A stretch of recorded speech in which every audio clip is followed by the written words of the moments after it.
사랑하는 성도 여러분, 성경 묵상 시간입니다. 오늘은 요한계시록 5장에서 8장까지를 읽으며 기도문으로 시편 51편을 함께 읽게 됩니다. 요한계시록의 내용을 살펴보면 요한계시록 5장은 4장에서부터 시작하여 7 임봉을 떼는 데까지 계속되는 환상의 일부분입니다. 우선 5장에서 중심되는 내용은 심판의 권한을 지니신 어린 양이 보좌에 앉으신 하나님의 손에서 미래 되어질 비밀을 간직한 두루마리를 취하신다는 사실입니다. 그 다음 5장에서는 내 생물과 24장로들과 천사들 및 모든 만물이 7인으로 봉한 두루마리를 취하신 어린 양을 경배하는 장면이 이어지고 있습니다. 여기서 가장 강조되고 있는 것은 어린 양이 죄 없이 죽임을 당하셨기 때문에 경배와 찬양을 받기에 합당하시다는 사실이었습니다. 우리는 이상과 같은 내용을 지닌 5장을 통해서 어린 양, 곧 우리 주 예수 그리스도께서 장차 우주와 그 가운데 있는 모든 만물을 심판하시리라는 사실을 확신할 수 있습니다. 요한계시록에 나타난 대환란에 대하여 6장에서 18장까지의 기록된 사건들이 구체적으로 어느 때 일어날지에 대해서는 정확히 알 수가 없습니다.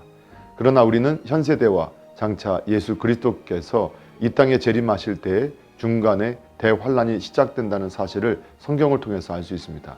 그런데 그 중에서도 그리스도께서 재림하시기 직전에 대환란은 절정을 이루는데 이 시기를 특별히 마지막 때라고 부릅니다. 우리는 이 마지막 때를 정확히 알 수 없지만 하나님께서는 분명히 그때를 예정해 놓으셨으며 그때가 점점 다가오고 있다는 것을 믿어야 합니다. 요한계시록 7장은 요한계시록의 첫째 삽입된 장으로 이것은 6장에 언급된 6째 인의 재앙과 8장에 나오는 7째 인의 재앙 사이에 사파처럼 삽입된 장입니다.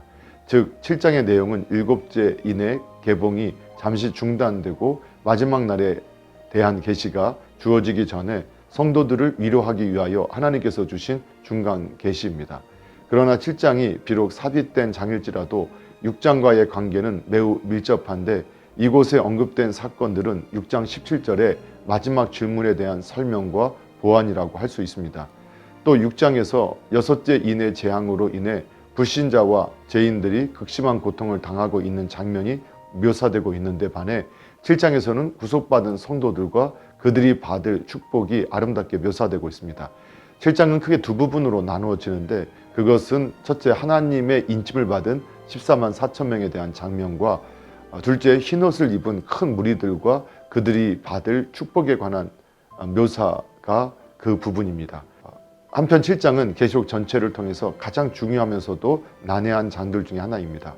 그럼에도 분명한 것은 7장을 통하여 우리는 성도를 보호하시며 영화롭게 하시는 하나님의 놀라우신 섭리를 발견할 수 있는 동시에 고통스러운 현세의 평안함과 기쁨을 맛볼 수 있게 합니다.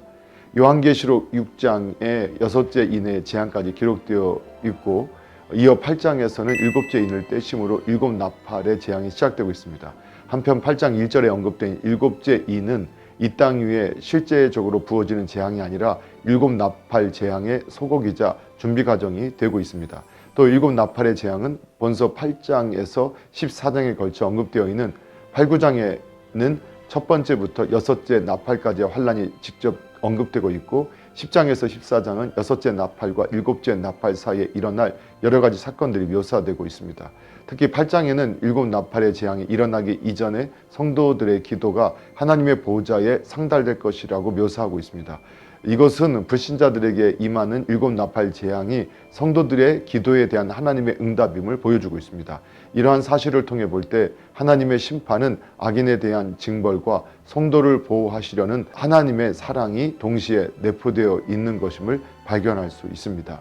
사랑하는 성도 여러분, 오늘도 말씀을 읽고 듣고 묵상하는 가운데 하나님의 마음과 뜻을 깨닫고 예수님과 동행하며 예수님을 생각하고 예수님을 닮아가는 복된 믿음의 삶이 되기를 예수님의 이름으로 축복합니다. 할렐루야.